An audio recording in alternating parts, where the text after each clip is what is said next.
Khamenei की अगर आप बात सुने तो आज भी उनका जो पहला एड्रेस था ये तथाकथित सीज फायर के बाद बेहद अग्रेसिव था, बेहद आक्रामक था।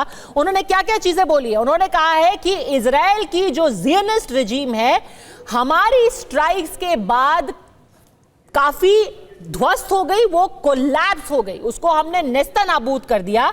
अमेरिकन्स अपने अटैक को और ईरान के रिस्पॉन्स को एक तरीके से हमारे रिस्पॉन्स को डिमीन कर रहे हैं, अपने अटैक को एग्जैजरेट कर रहे हैं। This is a significant event that showed the Islamic republic has access to important US centres in the region and will act when necessary. एक तरीके से धमका रहे हैं वो आज भी अमेरिका को, वो कह रहे हैं कि हम अमेरिका को अटैक कर सकते हैं। एक मिनट, ऐसे है, ये नया वॉरफेयर है, कॉन्टेक्टलेस है, इसमें स्ट्रेटेजिक वेपन्स यूज करते हो, किसी किस्म का आप इनडायरेक्ट वेपन्स यूज करते हो, आपके जवान घुसते नहीं, आपने किसी को सरेंडर कराया नहीं, आपने सरेंडर किसी को कराया नहीं। अब पहले आत्मसमर्पण होता था ना कि भाई पाकिस्तान ने 90,000 कैदी हमारी जेब में आत्मसमर्पण कर दिया। PW 93,500 थे। सेकेंड वर्ल्ड वॉर में देखो भाई आपने एलिमिनेट कर दिया हिटलर को और फिर वो नेगोशिएटिंग टेबल पे आए। तो ऐसी कोई नेगोशिएटिंग टेबल पे आया नहीं ईरान और उसके बीच में भी। तो ये कॉन्टेक्टलेस वॉर्स हैं, इसके अंदर डिस्ट्रक्टिव वॉर्स हैं, डिस्ट्रक्शन होती है इसमें, और इसमें क्लेम्स काउंटर क्लेम चलेंगे, लेकिन ना इजराइल लड़ना चाहेगा क्योंकि इजराइल का भी कहीं ना कहीं नुकसान हुआ। पहली बार तेल अवीव ने वो देखा है जो नहीं देखा था। वहां भी तो स्ट्राइक हुई है, मिसाइल्स गिरी है, आखिरी दिन भी 4 लोग मरे, 4 सिविलियंस मरे। और मरने से ज्यादा ये कि कैपेबिलिटी, आपकी जो कैपेबिलिटी थी आयरन ड्रोम है, दैट हैज बीन ब्रीच।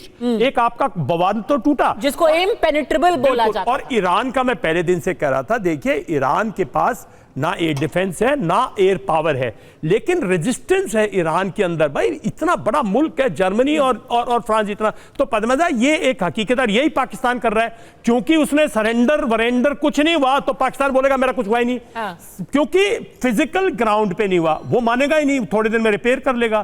तो आज के हम तो एक कह रहे हैं, अगर पाकिस्तान को once for all sort out करना है तो मैं पहले दिन से कह रहा हूं, तो इस जंग में एक बार हमें लड़ना पड़ेगा, उसकी सरेंडर फिर से करवानी पड़ेगी। हमारी टर्म्स एंड कंडीशंस पे उनका प्राइम मिनिस्टर आएगा नेगोशिएशन के लिए, तब पाकिस्तान मानेगा, वरना वो ऐसे ही आपको ऐसे तो जिस तरीके से पाकिस्तान अपना प्रोजेक्शन कर रहे हैं दुनिया में, उसी तरीके से आज ईरान के खामेनेई ने भी सीधा सीधा जाकर के कैसे अमेरिका को धमका दिया है। जनरल दत्ता ये तो साफ साफ बोल ही रहे। बिल्कुल। देखिए पद्मजा, मैं आपको एक बात बताऊं, मैं पहले भी उसका जिक्र कर चुका हूं। जब रूस यूक्रेन की जंग चल रही थी, 1 साल हो चुका था, बहुत हाई इंटेंसिटी आपस में उनके तबाही हो रही थी, उस समय out of the blue suddenly Hamas ने इजराइल के ऊपर हमला कर दिया। बहुत ड्रास्टिक अटैक, 1200 इजरायलियों को मारा, 200-250 को पकड़ के ले गए। और जिस प्रकार का हमला किया, जो घिनौना कृत्य, जो बोलते ना एक दहशतगर्दी का जो वर्स्ट सिनेरियो दिखाया उन्होंने, वो क्यों दिखाया? मेरा ये मानना है, किसकी प्रॉक्सी था हमास? ईरान की। उसके बाद हिजबुल्लाह इन्वॉल्व हुआ, हुती इन्वॉल्व हुए, और उसके बाद सीरिया के माध्यम से भी इजराइल के ऊपर हमले होने लगे। उसके पीछे कौन खड़ा था? ईरान। ईरान के पीछे कौन खड़ा है? रूस, चीन, नॉर्थ कोरिया। अभी आप बड़ा सीरियसली सोचें, अभी आप ये जंग की हम बात कर रहे हैं और जो खमैनी बोल रहे हैं, ये इतना वो नहीं है जो आपको विजिबली दिख रहा है, ये बहुत डीप रूटेड है। इसके पीछे जो सुपर पावर्स हैं उनका सबका इन्वॉल्वमेंट है, रूस का भी है, चीन का भी है, नॉर्थ कोरिया का भी है, ईरान का भी है। और ये बात इसको अमेरिका को भी पता है, इजराइल को भी पता है।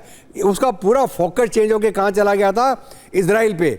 और अभी जब ये जंग शुरू हुई इजराइल और ईरान की, सारा फोकस रूस और यूक्रेन से हट के कहाँ गया?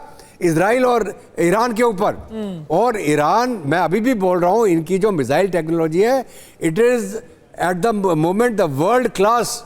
अभी लोग सोच रहे होंगे कि इसको हम काउंटर कैसे करेंगे, यहाँ आगे चल के हम कैसे वो जो स्टैंडर्ड अचीव करें, ताकि आपको बिना कंटैक्ट के और बिना कोई काउंटर के आप उसको दुश्मन को तबाह कर पाएं। जिस प्रकार हमने ब्रह्मोस से पाकिस्तान का बैंड बजाया, उसी प्रकार ईरान ने अपनी जो जितनी मिसाइलें चलाई, हाइपरसोनिक मिसाइलें चलाई, क्लस्टर बॉम्ब फेंके इनके ऊपर, वो उसने बता दिया। पर डोनाल्ड ट्रंप तो बड़े कॉन्फिडेंट है, क्योंकि कल उन्होंने जो ब्रीफिंग दी थी उसमें उन्होंने साफ साफ बोल दिया कि आज छोड़िए, आने वाले कुछ सालों तक ईरान के पास कोई बॉम्ब वॉम्ब नहीं होने वाला है। ईरान की कहानी अब पूरी तरीके से एक तरीके से समाप्त हमने कर दी है। जनरल दयाल, इनको तो अब दे ही देना चाहिए। No, प्राइज दे देना चाहिए। no, he's not working for peace prize. He will win another term in America. He will win. I can tell you. Change the constitution. पर आपको लगता है कि यहाँ देश में लोग उनके मान जाएंगे? अरे I talk to people, मान क्यों नहीं जाएंगे?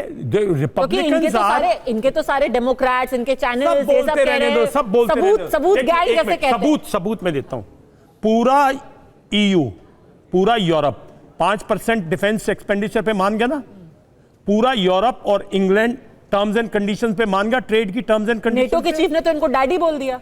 नेटो के चीफ ने तो इनको डैडी बोल दिया। I don't go. Daddy told Israel and Iran, 2 kids fighting, stop it. Let's not. He is doing. This is his style. But his team, which works 24/7 backdoor team, वो strong है, और जो ये करना चाह रहे हैं वो करते जा रहे हैं। ये देखना, अभी थोड़े दिन में चाइना और इनकी ट्रेड डील भी होगी, आई कैन एश्योर यू। तो मेरा मानना ये है कि हमारे लोग, हमारे सब, एक बात, हमारी पिछले 20 साल लगे हमें दोबारा रीस्टैब्लिश करने में अपनी स्ट्रेटेजिक पार्टनरशिप अमेरिका के साथ, और हम एक तरफ रशिया, इमेजिन एससीओ में रशिया है, मैं तो रशिया है, और वो इसको स्टेटमेंट को कैसे परमिट कर सकता है? और सर, आप बिल्कुल सही कह रहे हैं कि इस तरीके से हमने जो अपनी स्ट्रेटेजिक पार्टनरशिप इतने सालों के बाद एस्टैब्लिश की है, स्ट्रेंथन की है अमेरिका के साथ, कहीं उसको डोमेस्टिक पॉलिटिक्स की वजह से हम डैमेज तो नहीं कर रहे हैं, उसको हम खंडित तो नहीं कर रहे हैं।